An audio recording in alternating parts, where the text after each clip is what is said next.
I'm Greg Dalton. I'm Ariana Brocious. And this is Climate One.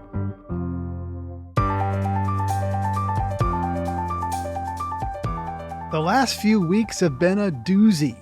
The Trump administration has been working hard to dramatically cut the size of the federal workforce and repeal all kinds of Biden climate policies in favor of his drill baby drill agenda. And that's not all. Today, I'm pleased to make the largest deregulatory announcement in U.S. history.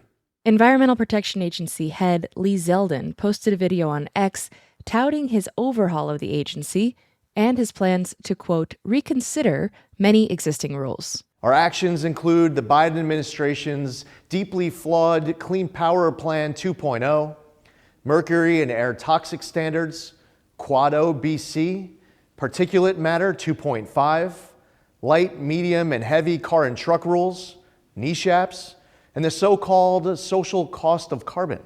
That may sound like a lot of jargon, but these actions will have real impacts for real people. He wants to get rid of limits on things like mercury and soot and other toxic substances that power plants and cars can put into the air we all breathe. And we know the harm from this. Air pollution contributes to millions of premature deaths every year. These rollbacks target a lot of the improvements to air quality and public health we've made in the last several decades. When President Richard Nixon created the EPA, it was at the height of national concern about environmental pollution. And the whole idea of protecting public health and cleaning up the environment was not controversial. Boy, that sure has changed. Yeah, and what struck me about Zeldin's remarks was that he specifically framed it as doing this to unleash energy dominance and getting rid of rules that, quote, restrict nearly every sector of our economy. And again, this is coming from the head of the Environmental Protection Agency, an agency devoted to protecting the environment and public health, not to bolstering the economy. Right, and this is an old false binary, that the environment and the economy are zero-sum. What's good for one must be bad for the other. And the Trump administration is not the first one to step into this area. Sure, we've seen lots of administrations target rules relating to the environment and what they see as undue regulation, but getting rid of a lot of these rules outright will have immediate and long-term health consequences for all of us. It will make our lives more unhealthy, and not all communities are going to feel these impacts equally. That's right. So today we're featuring two leaders in the environmental justice movement, those who have been working to highlight and fight against the unjust pollution and public health impacts experienced predominantly by low-income communities of color.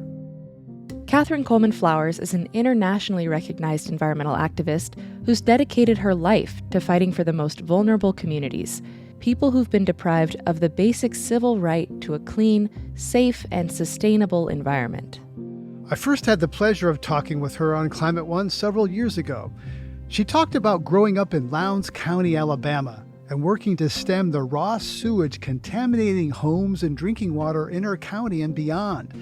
In recognition of this work, she was granted the MacArthur Genius Award.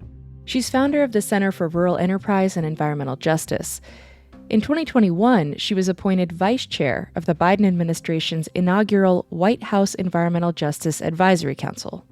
And she's just published a new collection of personal and political essays called Holy Ground on activism, environmental justice, and finding hope. She shares her own deeply personal experience with reproductive justice and stories about her mother, a civil rights activist who lost her life to gun violence. Flowers also writes about racialized disinvestment in the South and the impact of unfettered fossil fuel production nationwide. I invited her back to explore these stories and her current work. When I was a kid, we would walk through the woods. My brothers liked to fish, and they would go fishing. And one of my brothers, he fishes to this day. My parents went fishing. I would pick berries off the trees. We would have plums. Plums grew wild. Blackberries grew wild. And it was a good time. The reason I love corn today, because I would walk through cornfields and I would open, a stalk of corn. We would call it shucking it. and then I could sink my teeth into it and taste, the milk from the corn. Not like that store-bought corn. Yeah, and it's not the same. You write that when you grew up, you knew you were poor, but you knew there was a way out, and that now there's no way out for folks in these same communities. What changed? I think that unfortunately the poverty now is more structural than it's ever been before. In other words, I think it's by design. Unfortunately, there are people that make money off poverty. So they don't have an interest in ending it. And we have to come up with ways in which, for an example, a poor person has to buy the worst type of product, oftentimes because they can't afford a product of more quality that could potentially last long. Like a lot of people, even today, still live in mobile homes. And the mobile homes are unsafe. It keeps them impoverished because they do not appreciate and value. When you pull them off the lot, they're like a car. So people are, in some cases, land rich. They have a lot of land, but there's no infrastructure on the land. And some of them do not have the proper housing. The other problem there is the lack of internet access. In some cases, your GPS won't even work. Or junk food. I remember that burger and fries is cheaper than fresh produce at the store. Yes, it is. So it is so structural. Or schools in poor communities don't get the kind of funding, so they can't attract the same type of teachers. When I grew up, my school didn't have books. So it was just because I was interested in learning, and my parents invested in Childcraft, World Book, and Encyclopedia Britannica. And that supplemented for what I didn't have at school. And of course, I think now we spend too much time in front of television and on social media.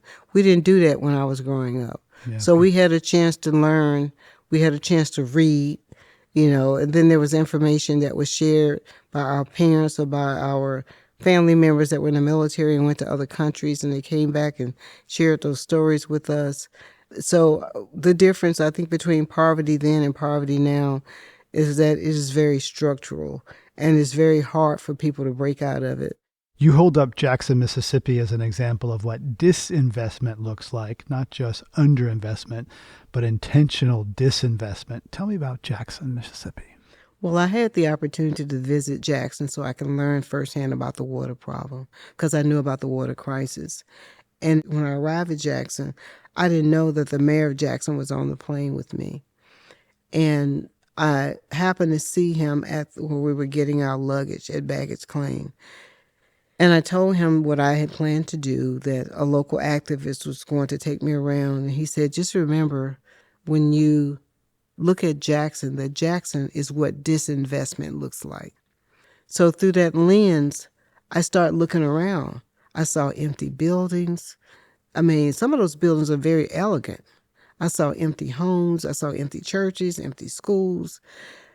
And as I talked to people in the community and they started telling me their story around the water, what was happening there. Now, Jackson itself is interesting. The Pearl River is there, and it overflows. Yet, they don't have drinking water. And after I left Jackson, I went to Dubai. So I really had an opportunity to look at Jackson, not only through the lens of being in the streets of Jackson and seeing the problems and listening to people tell me their stories about what they had encountered, but I went to a place that has to use desalination to get water. It's pretty much a desert. Right. But yet the water was there because they chose to invest in it. Well, and they have fossil fuel money to invest in But they desal. chose to invest in it. Mississippi has money too, gets a lot of it from the federal government, but chose not to invest in Jackson.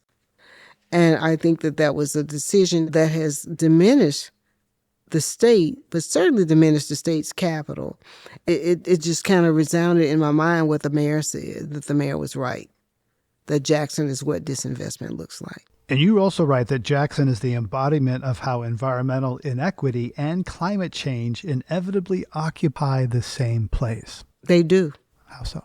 They do, because in the case of Jackson, when they got lots of rain, the system tends to overflow or back up. One of the stories they told me was that Deion Sanders was the the coach at Jackson State University, and a lot of people were coming to Jackson to the games, and this was homecoming weekend, and the mayor was warning people not to use a lot of water because they were going to lose pressure. Now, just imagine going to Tuscaloosa to see Alabama play, or going to L.A. to see UCLA play. And the mayor warns the people that they can't use the water, the residents, because of all the people that are coming to town. I mean, most people can't even imagine that. So the inequities that exist in Jackson have existed for a very, very long time, and climate change has made it worse. Because there's more stronger storms. There's coming. more stronger storms.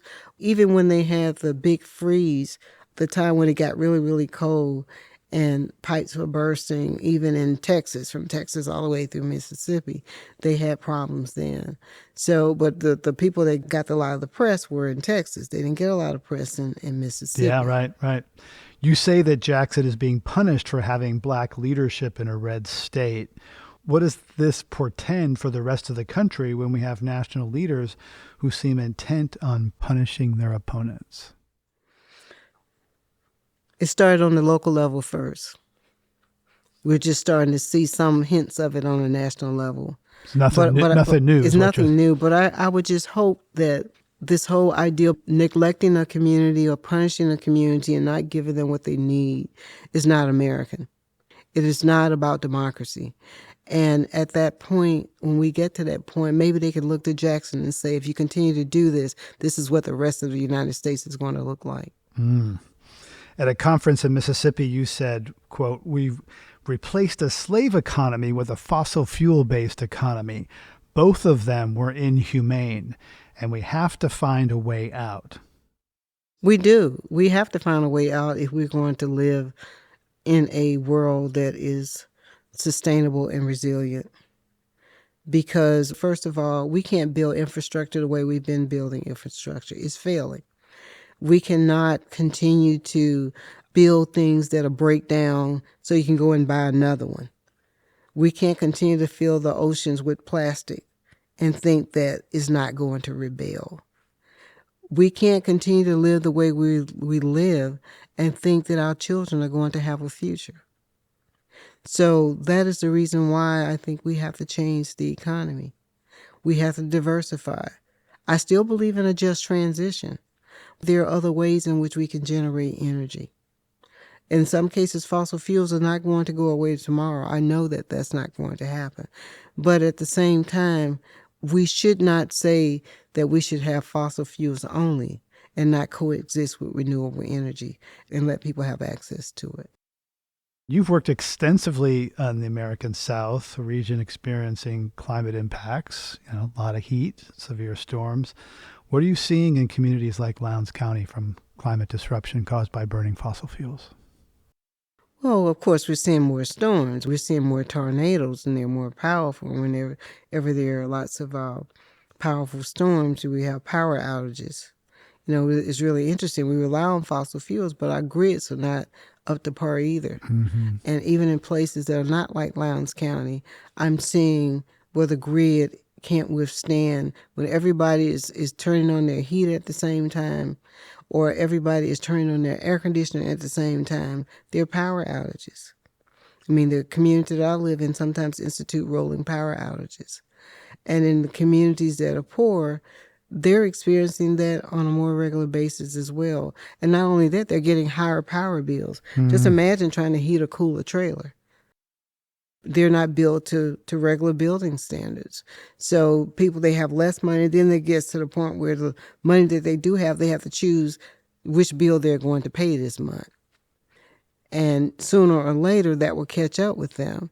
And sooner or later, they are more susceptible to getting sick. I've seen a lot of asthma.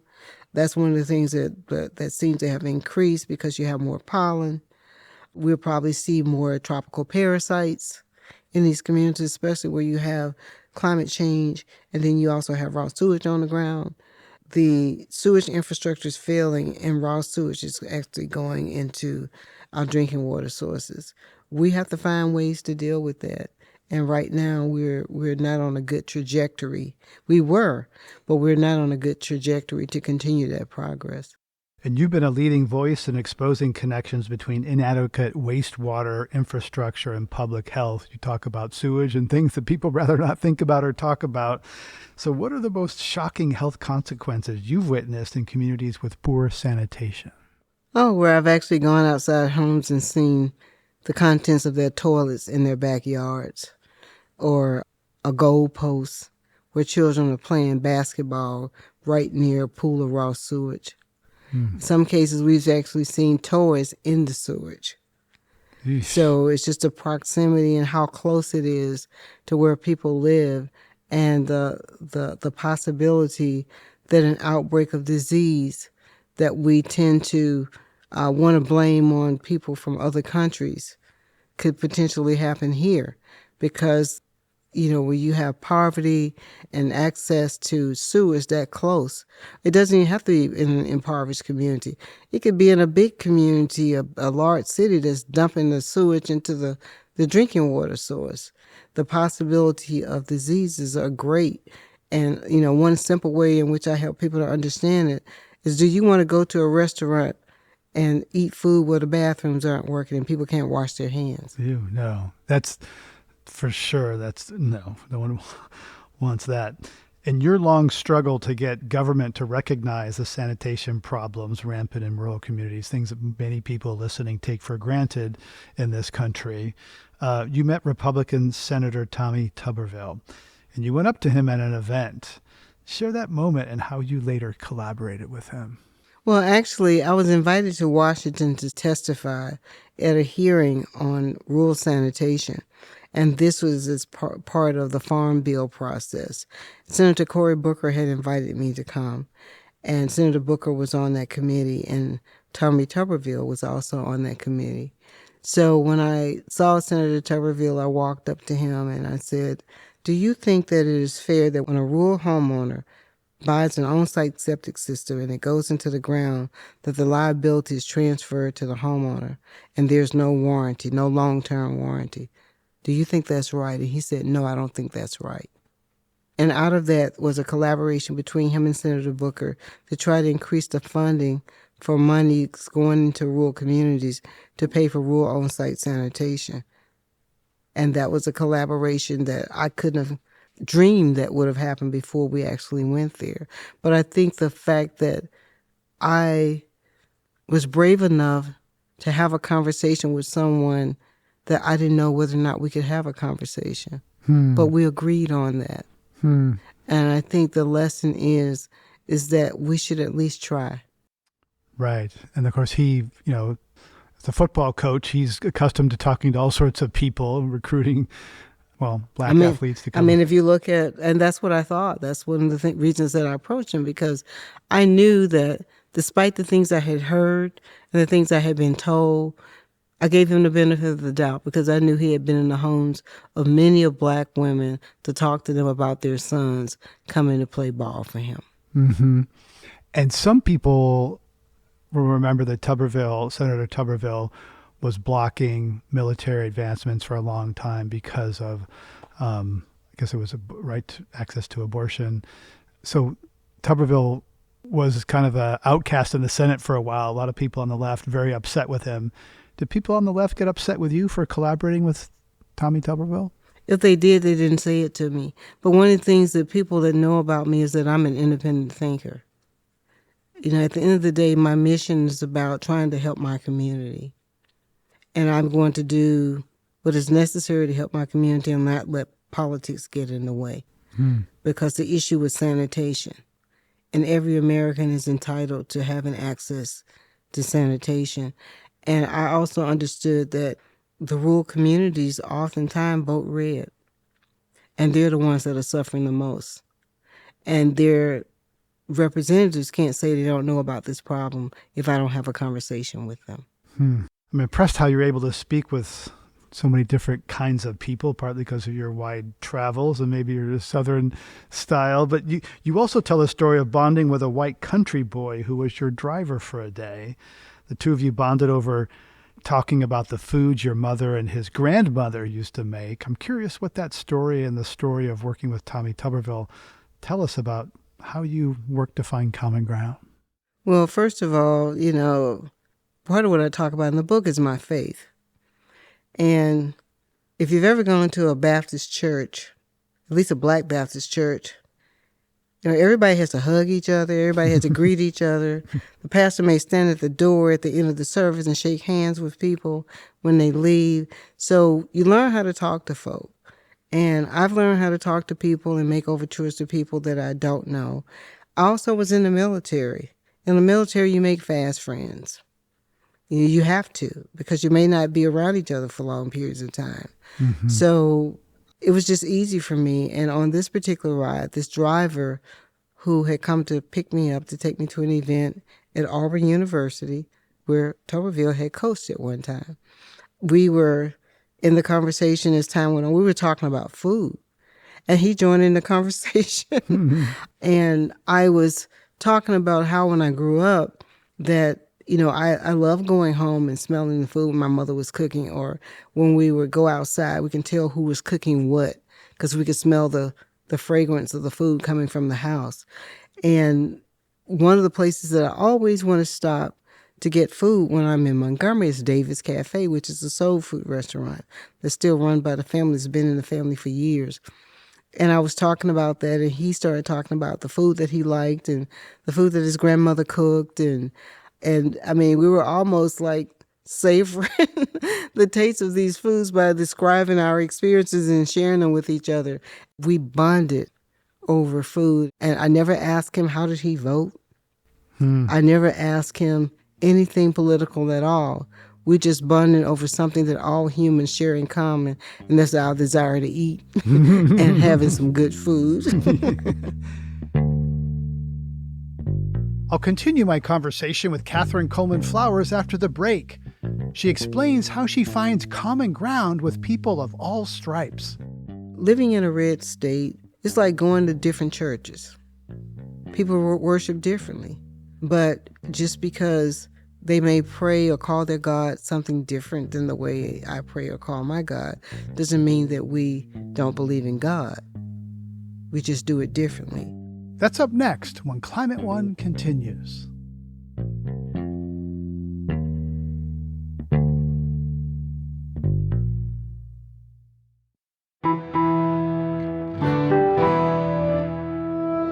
In 2021, the Biden administration created the first ever White House Environmental Justice Advisory Council. The committee was charged with giving recommendations to address current and historical environmental justice issues across the country. My guest today, environmental activist Catherine Coleman Flowers, was named vice chair. I asked her what those working at the local level see that the federal government misses. I think at the national level, a lot of people meant well. But, people have their own interests. If they haven't been in my community and seen what I've seen, that's not what they're interested in. So you have to find ways in which to help to educate people about issues and places that they may not have been to. We also have to figure out how the policies that have been in place, some of them need to change so that they can encompass rural communities. If one were to get federal funds, it usually have to come through an incorporated entity. And there are areas in the colonias from Texas to California that are unincorporated rural communities that have thousands of people that live there. But because they're unincorporated, they can't get access to those funds. And they're living with sewage on the ground, inadequate infrastructure, inadequate housing, all of the above. And when we went to visit those communities, what they talked about is how they're getting more rain, how they're seeing more effects of climate change. Upon taking office, President Trump signed an executive order disbanding the White House Environmental Justice Advisory Council. EPA Administrator Lee Zeldin has directed his staff to eliminate environmental justice offices around the country. The first of these was established by President George H.W. Bush in 1992. I asked Catherine Coleman Flowers what she thinks now that the work of this council is being undone. Well, I don't think it's been undone. Those communities that did get money, hopefully that money will still be used for what it was intended for. Mm-hmm. That remains to be seen. And hopefully The data that didn't exist on the federal level that talked about not only the inequities, but just how communities, health-wise, are impacted by some of the decisions that are being made or that have been made. That information still exists. And there's also a camaraderie of people from across the nation who didn't know each other before they were on the WEJAC together. That still exists. That's not going away. WEJAC is the White House Environmental Justice Advisory Council. So some relationships were formed, possibly some data collected for things if data needs to be collected to make decisions and identify problems. Okay. And I learned about environmental issues that are existing. For an example, people that still live in New Mexico where they were testing for the A-bomb. A lot of those people are still having problems with exposure to radiation. Long-term consequences. How can climate activists and environmental justice people better collaborate to address systemic inequities in infrastructure and climate resilience? Seems like the rich neighborhoods get all the resources.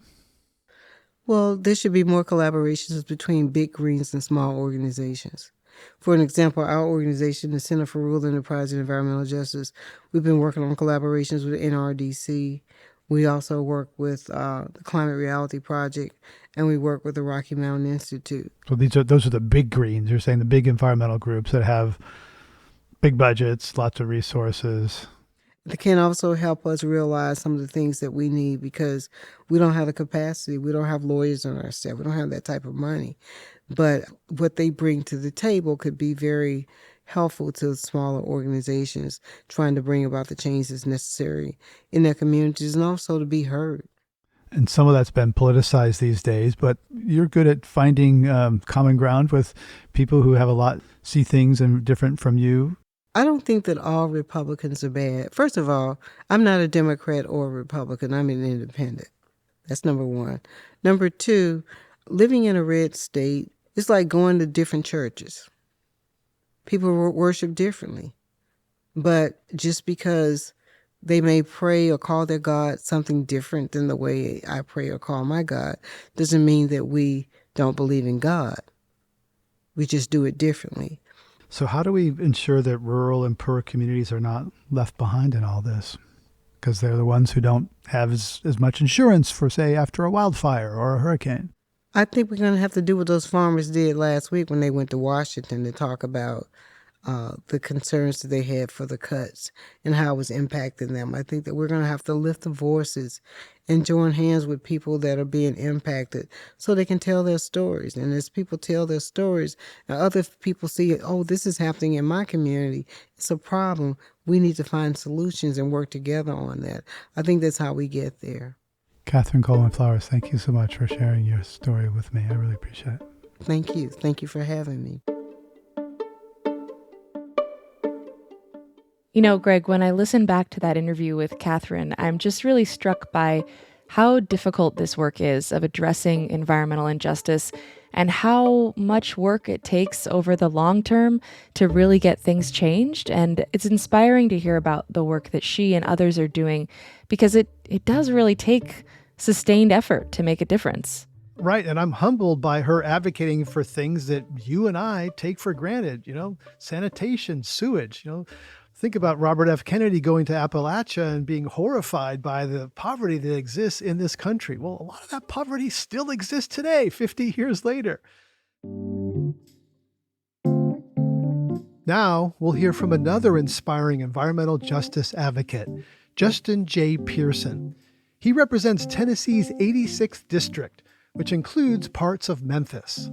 Before he was a state representative, he co-founded the group Memphis Community Against the Pipeline to challenge the Byhalia pipeline, which would have gone through predominantly Black communities. Right, and then he vaulted into the national spotlight as a vocal advocate for a ban on assault weapons. The day he was sworn into the Tennessee legislature was the same day as a mass shooting at a Nashville primary school, the deadliest in the state's history. 3 days later, Pearson and another representative led a protest for gun safety reform on the House floor, and they were expelled by Republicans. Both were quickly reelected. I talked with him last fall in front of a live audience at the Commonwealth Club in San Francisco. I got engaged in the environmental and climate justice movement, not as a person who's been doing this 30 or 40 years. It was one article written by MLK 50, Justice Through Journalism, about this crude oil pipeline that they were planning to run through a neighborhood where my family has been for 100 years, in Southwest Memphis, in Boxtown and Westwood. And they said, we chose this neighborhood because it's basically the path of least resistance. They said it out loud. They said it out loud, which is rare, right, for them to say it out loud. We know what they're thinking. That land agent got fired, believe it or not, who said that. But he told the truth about what they believed. They looked at political disinvestment, economic disinvestment. They looked at the lack of opportunity that the community had been given for so long. And they said, here's a place that we can exploit. They didn't understand the resilience that was there, the culture, the history that was there. And a classmate, many years before me, had posted this onto Mitchell High School's Facebook page. And I read that article. I saw the comments that were made. I saw that many of the political leaders weren't engaging at all with the community that was being impacted. On October 17, 2020, at the height of the pandemic, 50 people all masked up. 7 of them, my family members, went to this meeting, heard from the pipeline company how good this project was going to be, how necessary it was if you were going to have toothbrushes and products that rely on crude oil. And then we heard from Protect Our Aquifer, an organization who said, look, this will actually run through a well field and could destroy our drinking water. And then we had another group come, Caesar, and they said, well, we're the most seismically active place on this side of the Mississippi River. And so if an earthquake were to happen, it would rupture and it would destroy our drinking water. And just a quick note about Memphis. Memphis has some of the best drinking water in the world because our drinking water is 2,000 years old. It's been filtered through this aquifer. So they're going to threaten that. And so on October 17, 2020, Memphis Community Against the Pipeline is born. And from that day until July 2nd, myself, my family, our community is organizing neighborhood associations, is calling every single politician, is starting to do marches down City Hall. My first march, believe it or not, had 4 people. One of them was named Pearson, so it really had 3, my oldest brother. And ultimately, we get the attention of former Vice President and Nobel Peace Prize winner Al Gore. We get thousands of people, white, black, in North Memphis, South Memphis, East Memphis, organized and galvanized, and we ultimately defeat this project with people power and with a community that showed we're the path of resilience, not the least resistance. And that leads to you running for office and being elected to the Tennessee State Legislature. In March of 2023, a former student walked into the convent school in Nashville with 2 assault-style rifles, killed 3 students, 3 staff members. Shortly later, you and a fellow legislator, Justin Jones, were expelled from office by Republicans for personally protesting in the well of the legislature and joining demonstrators in the public areas of the Capitol building. The day after your expulsion, Vice President Harris takes a detour, makes a surprise visit to Tennessee to affirm President Biden's support for a ban on assault weapons. A couple weeks later, you're in the Oval Office with President and Vice President. Yeah. That's like, a mind-boggling ascent into the national scene. Suddenly, your face is kind of, national news. What is that like for you? How did that change your life?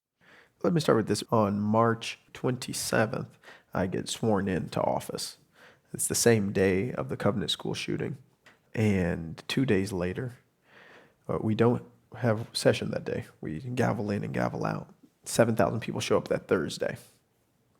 Mostly young people under the age of 18, some teachers, some parents, and they're screaming, do something, ban assault weapons, pass a red flag law. They're just making all these requests. 7,000 is the largest gathering and protest that we've seen in Tennessee history, in modern history. And instead of legislators listening to the students or listening to the parents or engaging in any way, they laughed at them, or they pointed at them and snickered, or they took pictures of them, or they just looked down at them and walked by. And there's something that happens when the people who are angelic dissenters, who are of good moral courage, show up inside the institution. It forces the people who are within it already to stand up with more courage. And so we went to the well of the House floor, not in and of ourselves, but with the spirit of ancestors and those who are devastated by the impacts of the epidemic of gun violence, who want us to do something and want us to have transformation. And it all happened during Holy Week. So that Friday that Vice President Harris came to Nashville, Tennessee, was Good Friday. And when we think about democracy, when we think about the sacrifices, when you think about these things in the spiritual context, it is a lot about the persecution the government has against people who stand up and speak up and fight back. But it's also so important that we always remember the resurrection. And that for a lot of people who are no longer with us, including the 6 lives that were lost at the Covenant School, my classmate Larry Thorne, my cousin CJ, my mentor Dr. Yvonne Nelson, there are so many people who are not able to speak up and protest and stand up. We have a responsibility to do so. And so even in the Oval Office, it was asking President Biden, Vice President Harris, what more can you do? And so months later, we got the first ever Office of Gun Violence Prevention open at the White House. And we were able to be there and sit front row as that happened. We are still advocating for laws to be passed at the state level, but in between time, the Memphis City Council just won a lawsuit for us to put referendums on our ballot to ban assault weapons, to have extreme risk protection orders, and also to make it so that people have to have a permit to carry a firearm in our city. Like, we're fighting back in all the ways that we can, and that's what people power does. That's what I think the attention that the folks, Republicans, thought they were putting on myself and Representative Jones to shame us, really put the spotlight on them for the harm they were doing to democracy and the need that we have to do everything we can to end this epidemic. So you had worked in, environmental justice. You were kind of thrust into the gun issue, partly because of what happened on the day you were inaugurated. You're newly in power. Often people would see gun safety and violence and energy and climate change as like very different issues. Are there common threads? Are they connected? Absolutely. There are common threads. I mean, one way is you look at it as this. What are the communities that are most impacted by pollution?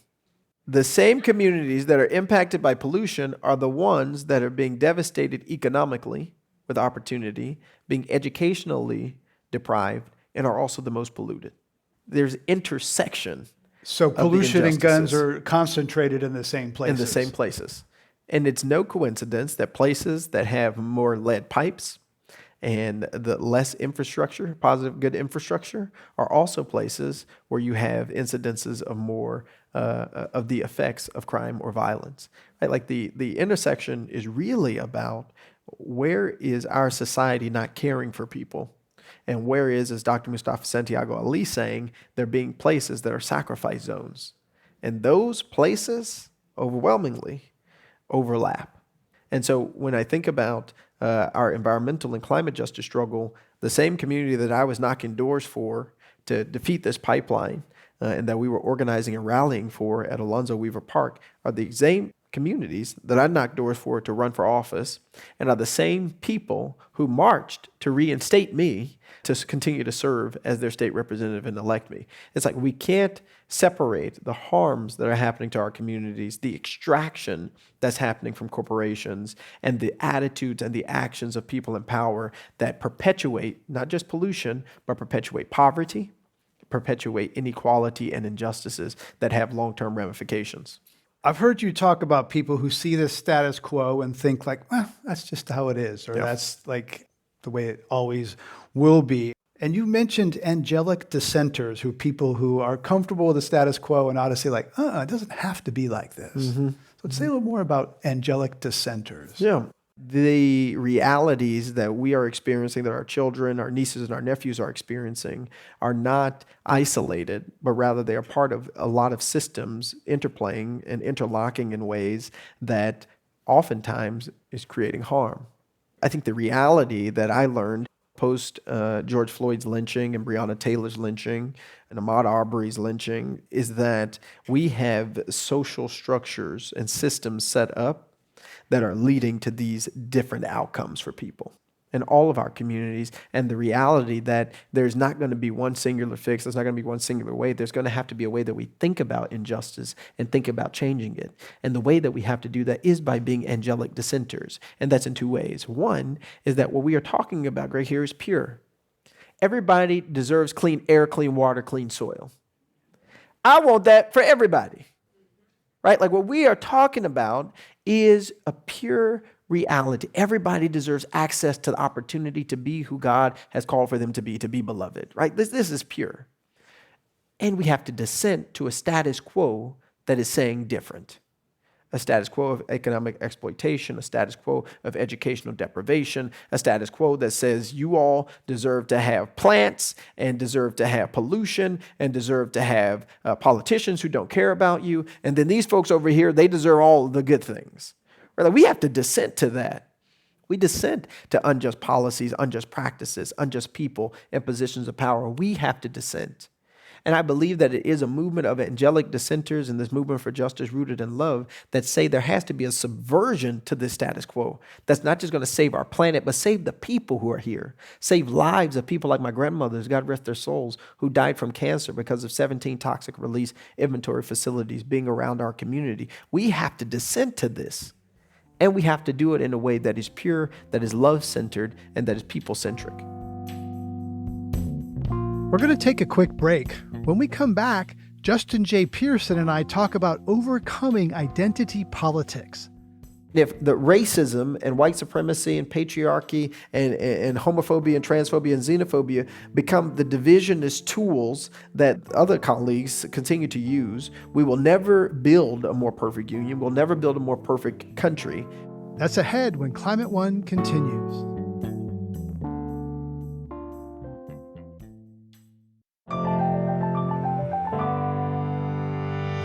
During the height of the Black Lives Matter protests a few years ago, I did a lot of reflecting and reading and learning. I learned from Abram X. Kendi that people can do racist and anti-racist things in the same day, in the same paragraph. I asked Justin J. Pearson how he finds common ground with Republican colleagues who put forward bills he considers racist. Lots of prayer. Right? Like no person is all one thing, right? Or Yeah. all another. That's just true. Right? And if we dehumanize people into things, right, and not recognizing the individuality and their humanity, right, that's actually how we create and cause more harm. And I see this a lot where folks' humanity gets reduced to the way that they came here. Folks' humanity gets reduced to just the person that they love, and then people dehumanize them because of those things. Right, like instead of realizing the beautiful to be on complexity. both sides. There's a lot of Yeah. righteous judgment on the left of like the purity test on the left. If you do, if you Absolutely. own a gun, like like I don't trust you. Absolutely, but and this is what I mean when I talk about the harm is that you refuse to see the complexity of people's identity, which means that you lose the ability to see the places where you can find common ground. And that's the thing. There's a guy right now in the legislature. If the legislature was open today in Tennessee, he would be advocating against the illegal invasion of immigrants into this country. That's one of his big lynch points, right? And I would get up on the House floor and I would say, that's racist and xenophobic and wrong, right? I think that's immoral. The same person and I have had conversations where he says, I care about clean air, clean water, and clean soil. And I look at him and I say, hey, that we can agree on. That we can work on. And so when I put legislation forward in the General Assembly in a subcommittee, actually agricultural subcommittee, focused on getting more information about toxic release inventory facilities on our website, Tennessee Department of Environment and Conservation's website, he was one of the people who supported my legislation, right? This xenophobic person who I will call a xenophobe and fight against his bad bills is the same person who I also recognize he and I have a similar shared interest, a common concern about protecting clean air, clean water, and clean soil. And he still listens to you after you call him a xenophobe? He does. He does. Because people are complicated and complex, right? But what would be a disservice to my community, right, would be disservice to the cause of the movement for environmental and climate justice would be to say, well, because you do that bad thing, I won't talk to you. Right. If I did that for all the people who expelled me, I'd be like a monk, in the State House because I wouldn't talk to anybody. The Brookings Institution, a Washington think tank, found last year that Black voters are more concerned about climate change than the national average and more likely to take action to support climate policy. It found that for Black voters, climate change is a higher political concern than abortion and democracy. So what does that mean for this political moment? It means that we have to pay attention to this issue. When people think about climate change, and I was myself in this bucket, I would think about, young white people hugging trees. But the better image for climate change and environmental injustice, right? It's a young black kid on a CPAP machine because they can't breathe.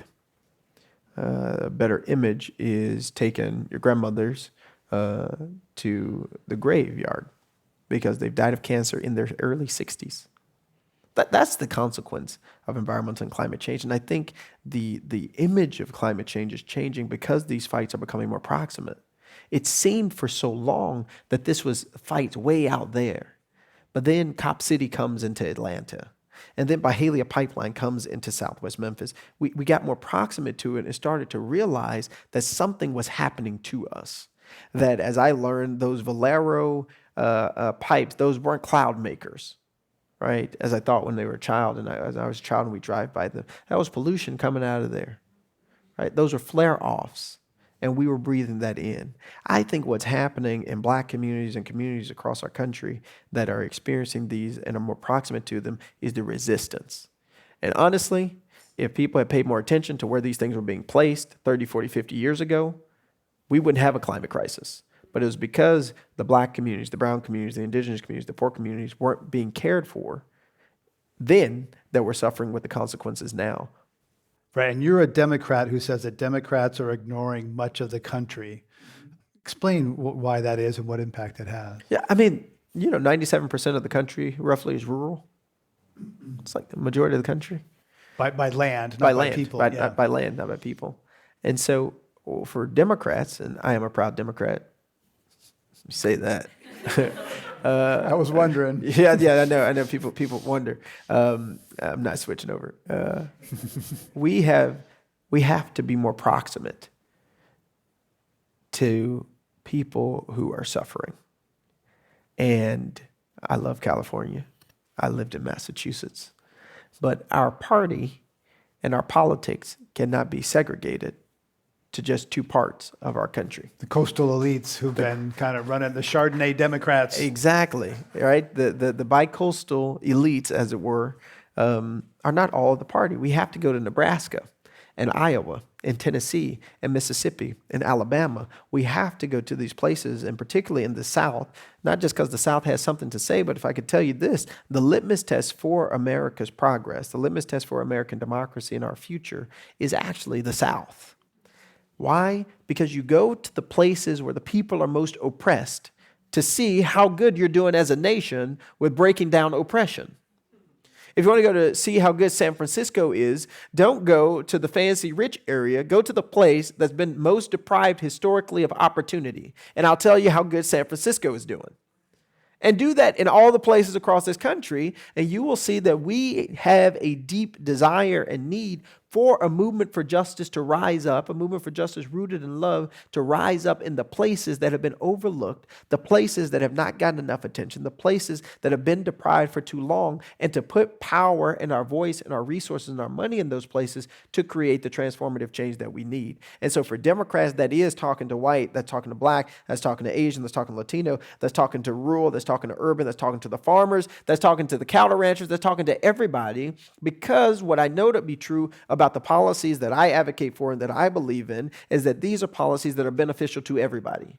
And if the racism and white supremacy and patriarchy and homophobia and transphobia and xenophobia become the divisionist tools that other colleagues continue to use, we will never build a more perfect union. We'll never build a more perfect San Francisco, a more perfect California, a more perfect country. We have to be sure that we talk to everybody, because the coalition that we need to save our climate, to fix this planet, to fix these problems, has to be a diverse one, has to be an intergenerational one. Right, but some of your friends in the Republican legislature in Tennessee would say identity politics on the left, all these labels, that is divisive. You're making, you talk inclusion, but the way the left uses identity politics divides us. Well, how do you respond to that? The way the right uses identity politics divides us, right? You're saying things like white power, right? Like you're saying things like immigrants are bad and are evil, or there's an invasion. Those are the things that divide us. You're saying things like white lives matter in response to people saying black lives matter. These are the things that divide us. And we have to be honest. Republicans and conservatives use identity politics. Right? They talk The first thing they said after Vice President Harris got to the top of the ticket was that she was a DEI hire. They use identity politics all the time. That was one. That message is out there. It's not everyone who is saying that. That message was one of the talking points for sure. That was one of the talking points. It was said by a congressman from Tennessee, Congressman Burchett. It was said by another congresswoman, and it got so bad that the Speaker of the House, Mike Johnson, told his caucus, "Stop talking about her race."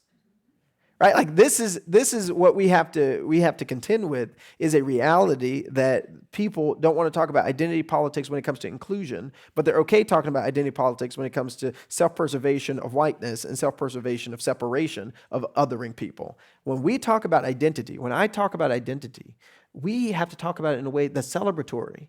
I don't want anybody to look at me, as I have had leaders in my own party do, and say, "I'm colorblind." I said, "You're what?" I said, "So what color am I?" Well, I don't see color. And they say this as though this is something that's good, that's something that's beneficial, and not erasure. Yeah, it's a very privileged thing to say that. You know, I learned a lot by reading White Fragility and learning there from the book that I highly recommend to my white friends who because it's like the fish that doesn't see the water, how whiteness is constructed as a norm. And Exactly. Like, just what I'm colorblind. I didn't hurt you. Yeah. Exactly. It's like, I didn't see that. I didn't see that. But then you pass laws that have consequences that we know are disproportionate. And I don't know if y'all know this, but there's no line in the sky where it says, "I have now left the poor black community or the poor brown community or the poor white community." There's no line in the sky that says those things. We might experience it worse, but we all are sharing the same planet. Justin J. Pearson, thank you so much for coming here. Thank you. Thank you.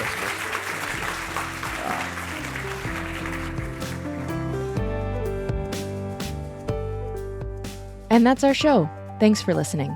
You can see what our team is reading by subscribing to our newsletter. Sign up at climateone.org. Climate One is a production of the Commonwealth Club. Our team includes Brad Marshland, Jenny Park, Ariana Brocious, Austin Colon, Kusha Navadar, Megan Basilia, Kevin Lemons, and Ben Testani. Our theme music is by George Young. I'm Greg Dalton.